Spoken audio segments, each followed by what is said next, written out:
Welcome back to the Daily Drum on WHUR and Sirius XM Channel 141. I'm Harold Fisher.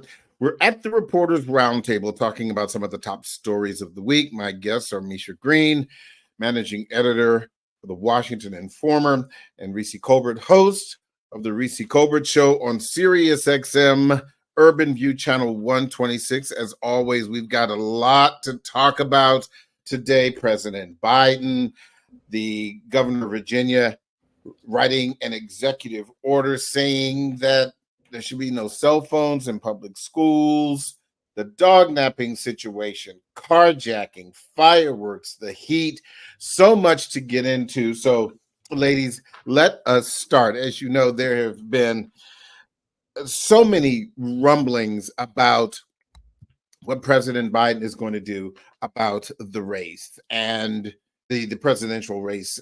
And George Clooney, who is a Democratic mega donor, even came out today and said it's time for President Biden to step aside. The Congressional Black Caucus coming out in support, or at least publicly. Misha, I'll start with you. What do you make of all of this? It is just so incredibly dramatic and stressful following it, keeping up with all of the ins and outs, because, you know, there are a lot of moving pieces here. We're looking at the Democratic Party, who is very concerned about their front runner, the person who in a matter of weeks, we're talking now, a little over a month, they should be confirming at the Democratic National Convention in Chicago. And yet Biden's performance at the June debate, streamed and hosted by CNN, was really quite concerning. And there's no denying that. But you're also looking at two different candidates who have I contend, have a lot of concerning qualities. And yet one party is really backing that candidate in such a way that despite the potential concerns and rumblings, Trump lied multiple times in that debate and did a lot of rambling himself. We understood him despite the fact that he was rambling. But the Republican Party, despite 34 felony charges, despite inciting an insurrection, is supporting Donald Trump 100%. And you have a lot of these amazing stakeholders who are giving a lot of money and who have been great front faces in the Democratic Party now who have concern about the front runner. And I think that is really concerning when you're attempting to beat a candidate. Yeah. That's my first take. Reese, Colorado Senator Michael Bennet came out yesterday and said that Biden should step down. High-profile former presidential candidate, probably the highest profile person so far, to say that he needs not run in the fall. What do you make of this? It just seems so messy right now. Well, I mean, it is messy for sure. The first thing I would say is, look, the Democratic Party wants to win in 2024, regardless of where you stand on whether you think Biden should continue as the nominee or whether you are all in for Biden, riding with Biden. It's become almost feverish pitch with the people who are supporting him. The reality is, no matter where you stand, everybody wants to win. And so this is the discussion not about trying to kneecap our chances in November. It's about what is the best path to actually taking back the White House, taking back the House, and holding on to the Senate. All of those things are incredibly challenging, difficult things. Where the data is right now, and people can be poll truthers if they want to, they can bury their head in the sand if they want to. I have been following this kind of data for election cycle after election cycle, and I've never seen it this bad. Yeah. And so what we have to determine is, what is the path forward to winning? I don't think that shut up about Biden is the path forward to expanding on the gains or expanding on the polling position.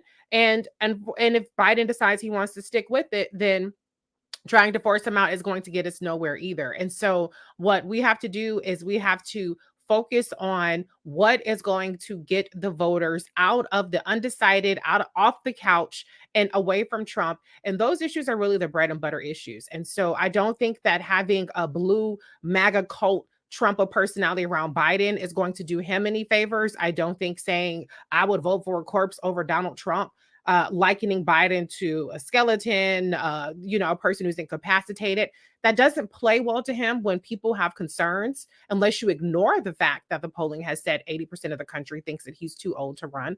Those are not the kinds of things that are helpful. So I think that, if we're looking forward, we have to really get back to the issues that we can win on, because we do have the better solutions for inflation, for healthcare, for climate change, which we'll talk about, the heat wave and things like that. We have the better solutions for those, but trying to turn this into a fealty to Biden, campaign, a referendum on who's sufficiently loyal to him, is going to spell disaster for us in November. Well, you have to admit, I would say also that this week and even last week, that the White House has done a really, really bad job of communicating the situation post debate.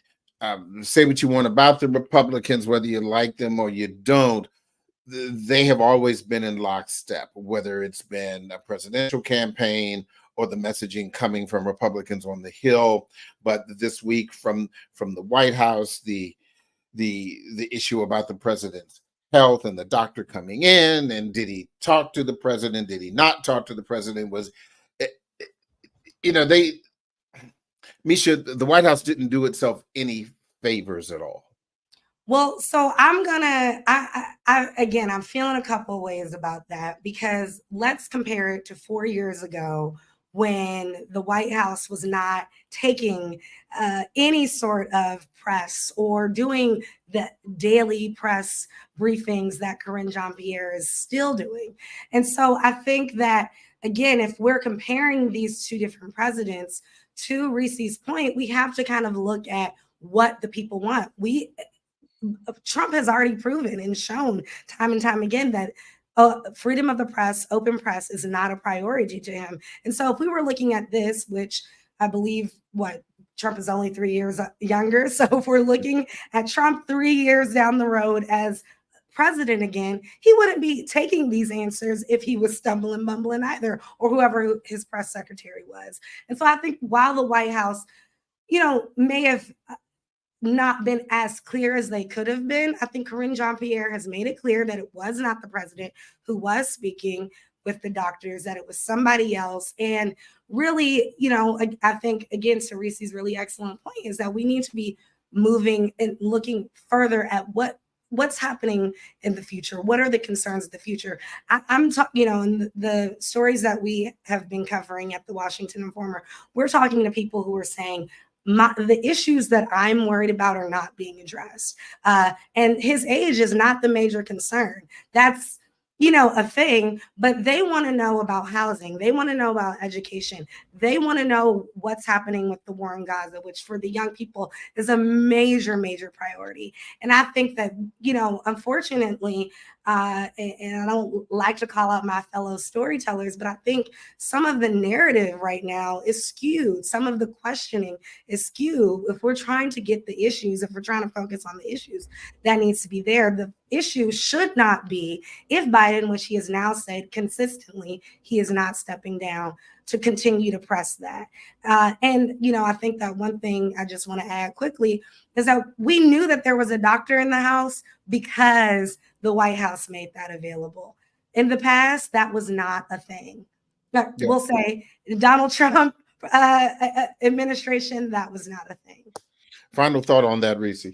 Well, I think that a lot of the pushback around the conversation around President Biden's age has been that this is some sort of media spun narrative, when the reality is the media has largely been ignoring, and the Democratic Party has largely been ignoring very, very large majorities of people saying that President Biden is too old. And so I think that what Biden did with the debate was a self-inflicted wound of being very disastrous in that debate. It's not catastrophic. I think it's recoverable. But now this is the new status quo. The new status quo is that President Biden has to convince the electorate that he is competent and fit to serve another 4 years. And so the quicker that the White House comes to grips with that, the campaign comes to grips with that, as opposed to trying to shoo it away as a topic and as though this is something that only elites and the media pundits are interested in, then the more damage they're going to do to themselves. They need to be prepared every time something comes up to have a transparent and convincing answer. If they don't do that, then they're going to continue the news cycle. And so to the extent that this age discussion has dominated the airwaves, it's because they are, I think that people who are mostly in the Biden camp, and to be clear, I support President Biden. I would vote for him, unequivocally in November, but people have to stop gaslighting on this issue. If you want to pivot, but don't tell people that they didn't see what they saw, and don't tell people that they are being hysterical and making this up. You have to say, I have the experience, I have the competency and the capability, and I'm going to get these grocery prices down. I'm going to maintain the gains that we've made in terms of prescription drugs and getting more people covered with healthcare, and the gas prices are going down. That's what my focus is on. And if they can actually pivot the discussion as opposed to trying to stifle it, I think they'll be a lot more successful. Yeah, I think go ahead. Just to Reese's point, I think it really has to come to a point of it's not just doing. We've been taught that our whole lives, that it's in the action, it's not what we say. But unless it's addressed, it won't just be in the action. I do think that the president's team, and particularly his campaign manager and Karine Jean-Pierre, have done an excellent job at touting his achievements. But right now, the achievements don't matter. And so again, if I stick to my point of we must focus on the issues, because if not, we're going to be talking on October 30th about Biden's age, unless something is done. But I also do think just put it out there. Yeah, I was slipping. It was late, and I am an old man. That said, I'm most qualified for the Oval Office. And can I just make one more point? Yeah, sorry. One more point. One more point. I know we have to move on, but I just want to say I'm seeing an increasing, narrative that's being driven by people who are pro-Biden that, well, yeah, we're seeing slipping in the polls because you guys are talking about his age. No. This delusion about this being an issue is really troubling to me, because when you're delusional about something, that means that you're not going to tackle it head on and change course. And I don't believe that trying to shush people and trying to ignore this issue is going to solve the problem. The only way you solve it is addressing it and emphasizing the things that are actually animating people to vote, which is the bread and butter issues. Yeah. Well said. I want to touch on this real quick, because we've right before the break, because two of the major issues that I want to get to after the break, first of all, is the carjacking situation in DC. Big news this week was that DC's top prosecutor, Matthew Graves, federal prosecutor, came out on Monday talking about carjackings. Okay, and that the numbers are down. But also the thing that kind of flipped out yesterday was the story about the U.S. Marshal who shot a carjacking suspect. And that this is one of the U.S. Marshals who is, charged with protecting Supreme Court Justice Sonia Sotomayor. I don't think these things were just a coincidence. I want to talk about that on the other side. Also want to talk about this dog napping thing. We got so much to get to, so please stay with us. The Daily Drum will continue on Sirius XM channel 141. I'm Harold Fisher. The Original Quiet Storm with John Mons is next on WHUR. This conversation continues on Sirius XM channel 141 in just a few seconds. Welcome back to the Daily Drum on Sirius XM channel 141. I'm Harold Fisher. We are at the Reporters Roundtable talking about some of the top stories of the week. My guests are Reese Colbert, host of the Reese Colbert Show on Sirius XM Urban View channel 126, and Misha Green, managing editor of the Washington Informer. I want to go back to what I was just talking about before the break. I don't think that it's a coincidence, Reese, and I'll start with you, that Matthew Graves, the U.S. Attorney for the District of Columbia, came out on Monday with this big press conference saying carjackings are down. Good to know. Good to know. Down what, 46% month to year, some 477 in July of last year, and considerably less this year. But then, as I said, that information about a U.S. Marshal who protects Supreme Court Justice Sonia Sotomayor shot a suspect, an 18-year-old suspect, who attempted to carjack him. Am I wrong about that, Reese? Coincidence or no?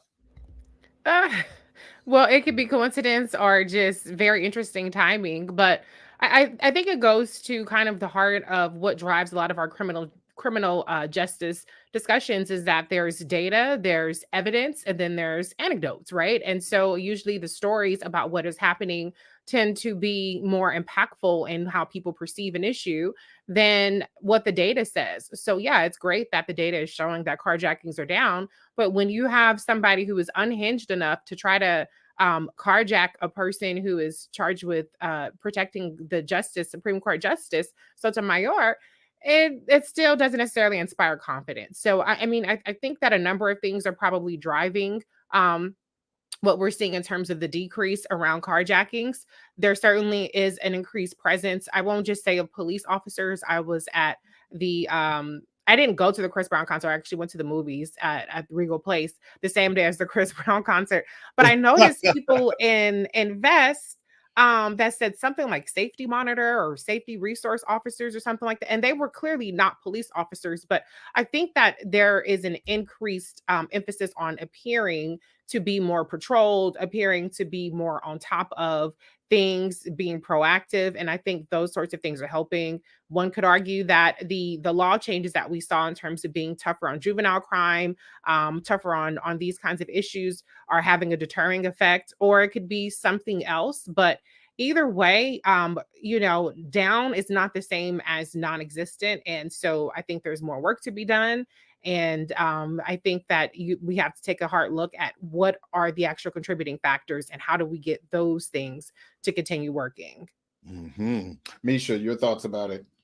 So, I have been trying to compare data on that because this is awesome news from Matthew Graves, but I am getting stories and alarms and alerts pretty consistently about carjackings happening right in my neighborhood, which is shout out to Lamont Riggs. Okay, Tacoma, DC side, everyone.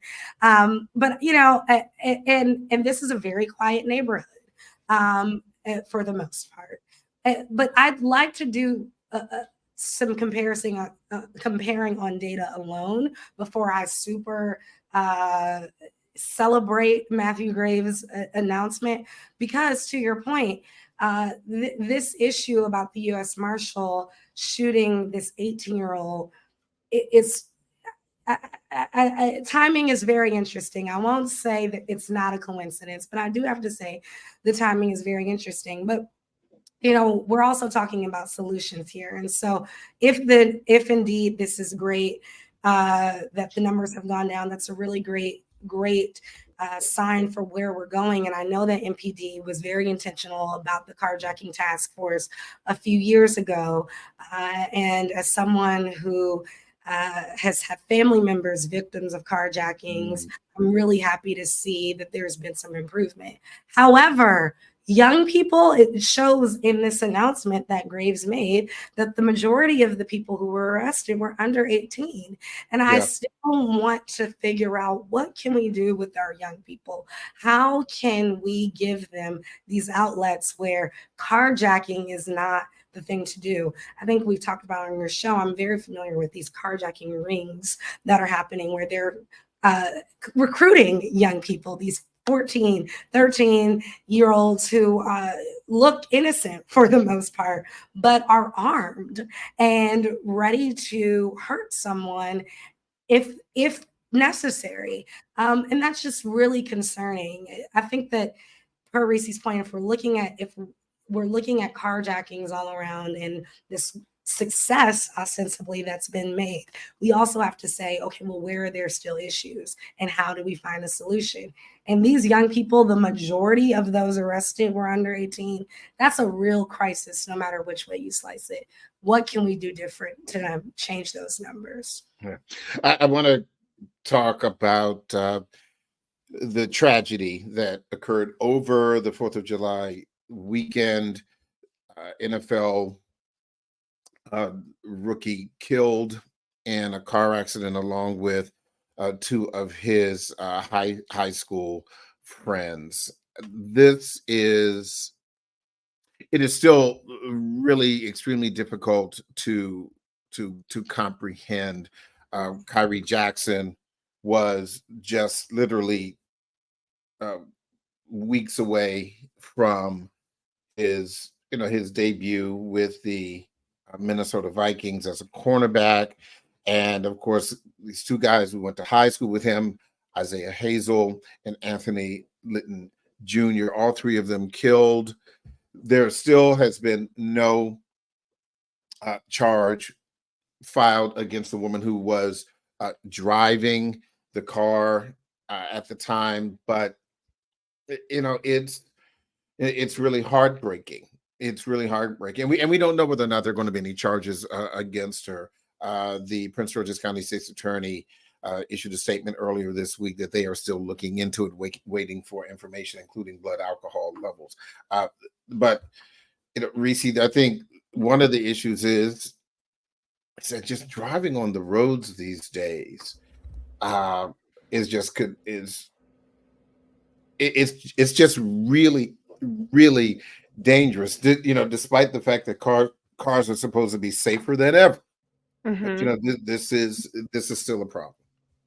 Yeah, I mean, this is in my neck of the woods, and so it's very tragic and disturbing because I'm on these roads all the time, and car accidents are still very deadly and a large source of the accidental deaths that we see in this country. And so, I mean, there's really no words. I definitely don't want to speculate on the driver or any causes, particularly if they're still investigating it. But these roads, you have we have deer that come out in this particular area, deer that come out of nowhere. There's always construction going on, lane changes.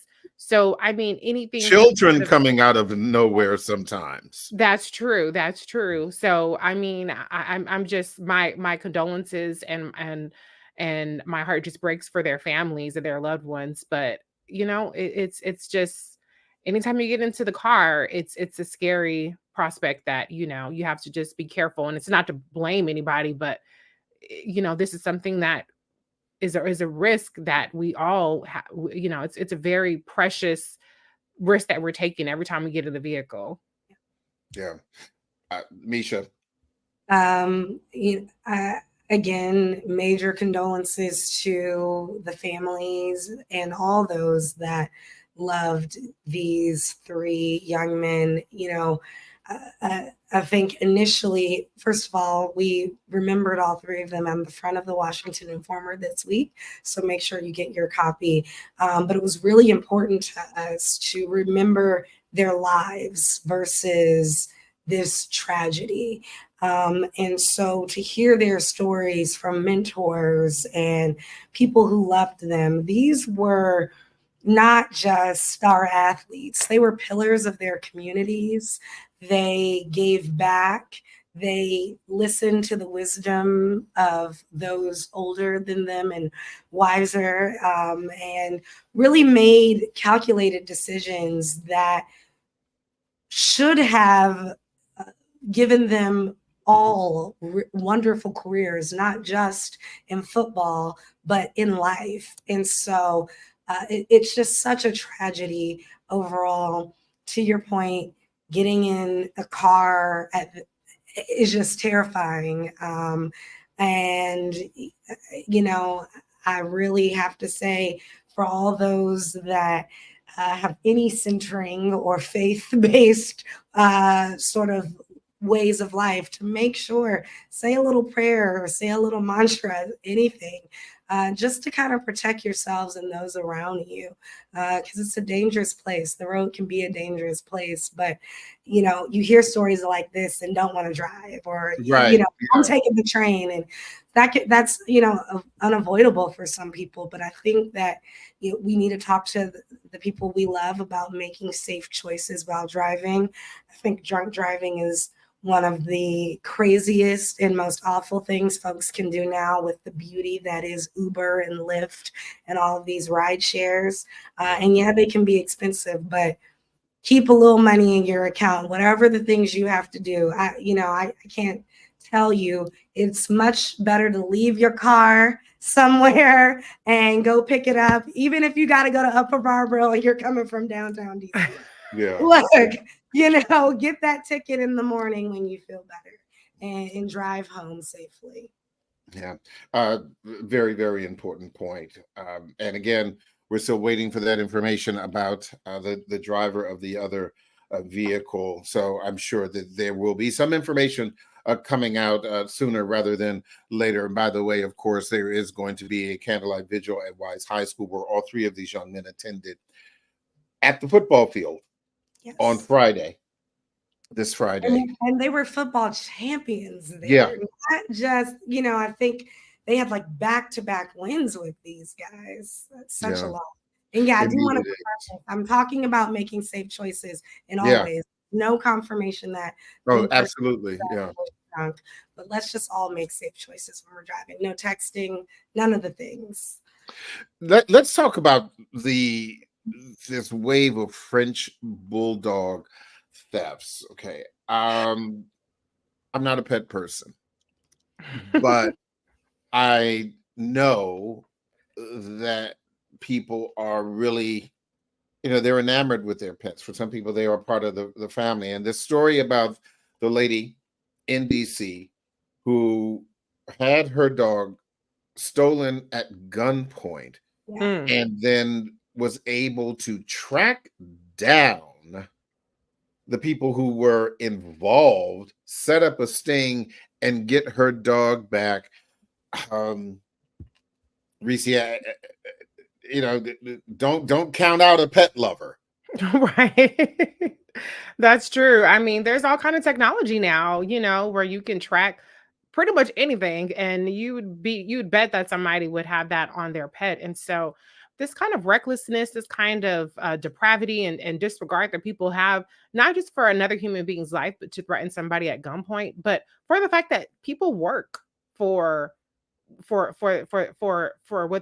they have. You know what I'm saying? I mean, there's having a dog is a big emotional investment, but it's a big financial investment as well. And so trying to shortcut that by stealing from another person is really abhorrent behavior. And it just goes to show that, these people who are out here carjacking people, dog napping people, stealing from other people, like, who the hell told you that it's okay for you to take from another person? Go out there and earn it your doggone self. I'm not talking about people who are trying to get some bread, to eat or whatever. I'm talking about people who are stealing to try to profit off of somebody else's actual hard work because they feel entitled to not have to do that themselves. That is appalling. Yeah. Go ahead, Misha. Well, you know how I feel. As the dog mom, I always seem to talk about being a proud dog mom on your show. I am horrified. And gunpoint or not, we would have been fighting it to try to take my dog. Yeah. Now, let's be very clear. I have a much bigger dog than a French bulldog. But, for me, it's my child. And so I have no children of my own yet, but I'm pretty confident that when God blesses me as such, I am not going to willingly give my child away. At some point, we're going to be fighting in the same way. And that's how I feel about being a pet mom as well. I think, this woman had to have been really heartbroken, and the one benefit she had, or a few other than the city really rallying behind her from the very beginning, and authorities as well, is that, to Reese's point, we have such great technology. My dogs are chipped. It's something. Now, what does that mean? Your dogs are chipped. So when the dogs are able to get a chip that will, it's in a certain part of their body, and I'm not sure where, but folks know, pet professionals know, and you can scan it so that if they're lost, they'll say this dog belongs to this person, even if that person, the thieves, who we'll get to in a second, had taken the dog to the vet. They would have scanned it and seen, oh, this dog actually belongs to Janine Brown, who, kudos to her. She might not be as ready to fight in the streets as I am. She saved her life and her baby. I am not knocking how she got it. But what I love is how proud she is. And in the coverage that I've seen, she has the peace sign. One shoe is off because she didn't want to hurt herself as she ran to her dog. And of course, she kind of has this gotcha face on, like, I knew I was going to get my baby. So kudos to her. But then I also want to get to these dog nappers at 27 years old. First of all, you don't got no business stealing nothing. But now I want to talk about one of the people's names, and Kalia Johnson. I'm sure you're a lovely person other than being a dog napper as well. But Raphael Lambert Lounderman II sounds like an earl, an English earl, a duke. What's going to happen when you tell Raphael the first? I would love to be a fly on that wall. Oh my goodness. Stealing anything. Now, of course, there's irony, and that wasn't his story. And I just wanted to add some humor there. But when I read his name, I'm like, sir. Why the French bulldog? And this is not the first time that it has happened. Like I said, you can't count out these pet owners, and you can't count out the seriousness that the Metropolitan Police Department is taking. No, this kudos to them. Completely. Yeah, so that's one of the other things, and this just coming out yesterday. The Virginia Governor Glenn Youngkin signing this executive order wanting public schools to be cell phone free. He's saying it's a mental health issue. Misha, as we know in our modern times, his point is not unfounded. But then the reality of school shootings also is an issue in this country, and you don't know when or where they're going to happen. If they're going to happen in a rural area like Uvalde, or whether they're going to happen in a Pittsburgh, right?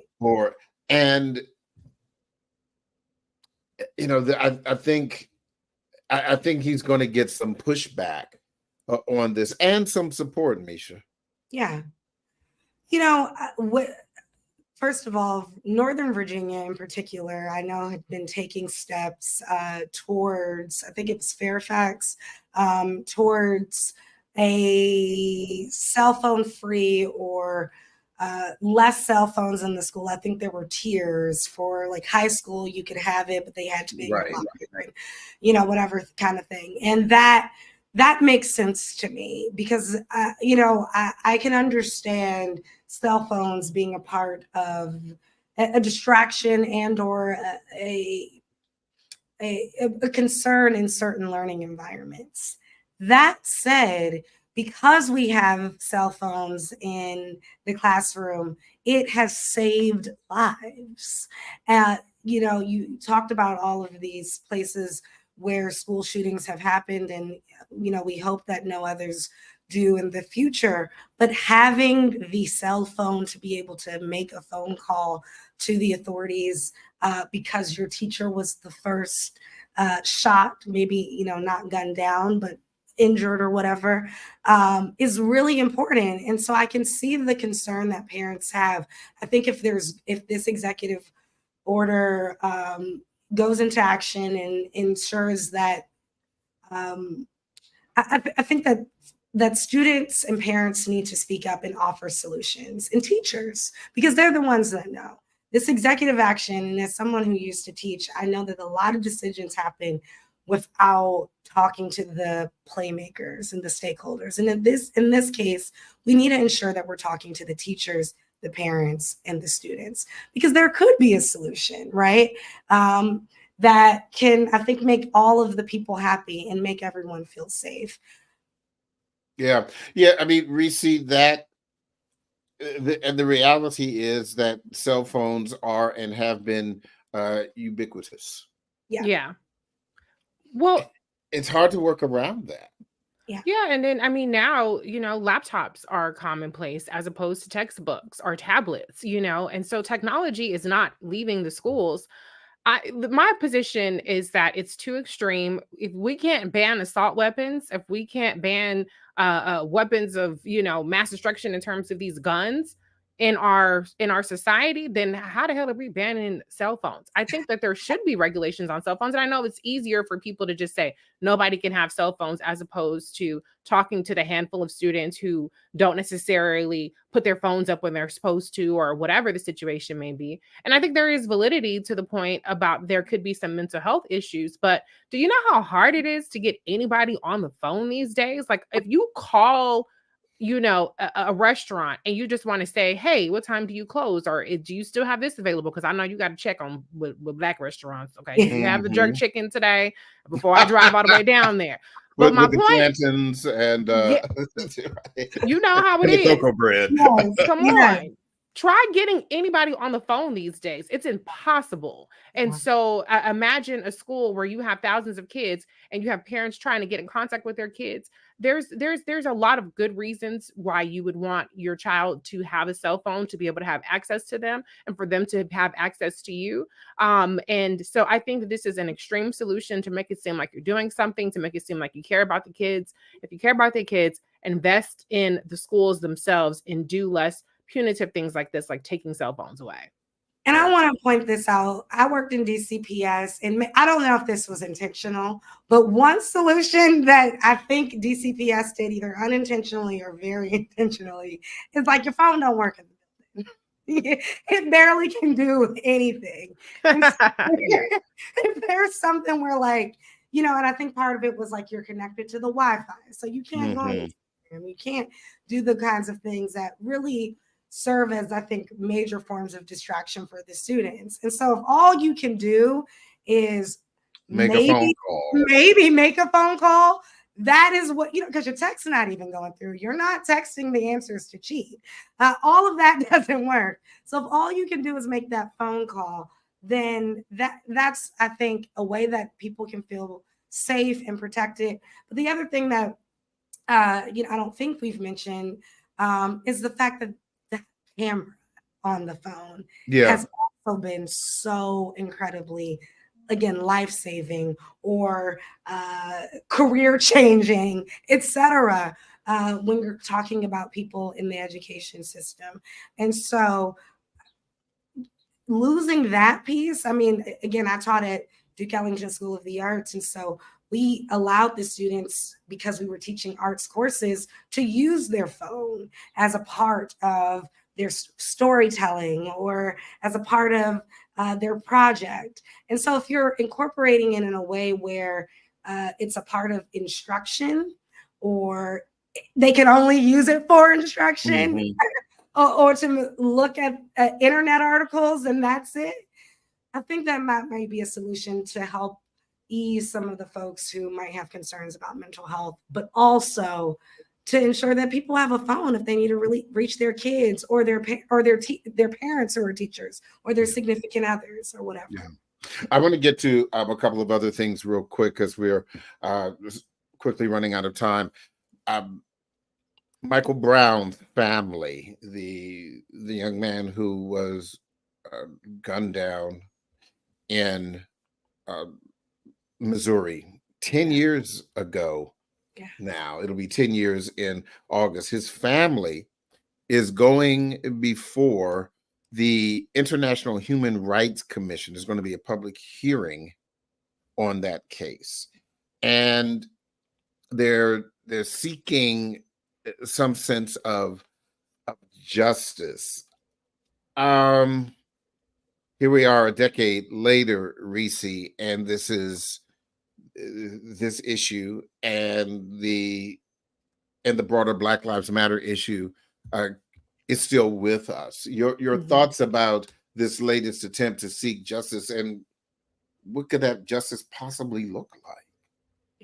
Well, I think it's important because, we've seen over the past 2 years a sort of a backlash to the so-called racial reckoning that we had in 2020. And so I think that it's important, particularly for families like the Brown family, to put the focus back on what galvanized people all those years ago and continues to animate many people in this country around the issue of police reform that we need. It has practically been non-existent as a discussion for this election cycle, when in reality, there still is a lot of work that needs to be done. And so, I don't know exactly what kind of relief they can get, but I think that the visibility helps return the conversation to the fact that we have a problem with over-policing our communities, with over-criminalizing Black people, and having disproportionate responses in their encounters with Black people. And that's something that a lot of people have seemed to have forgotten in recent years because we haven't had as many of the hashtag and,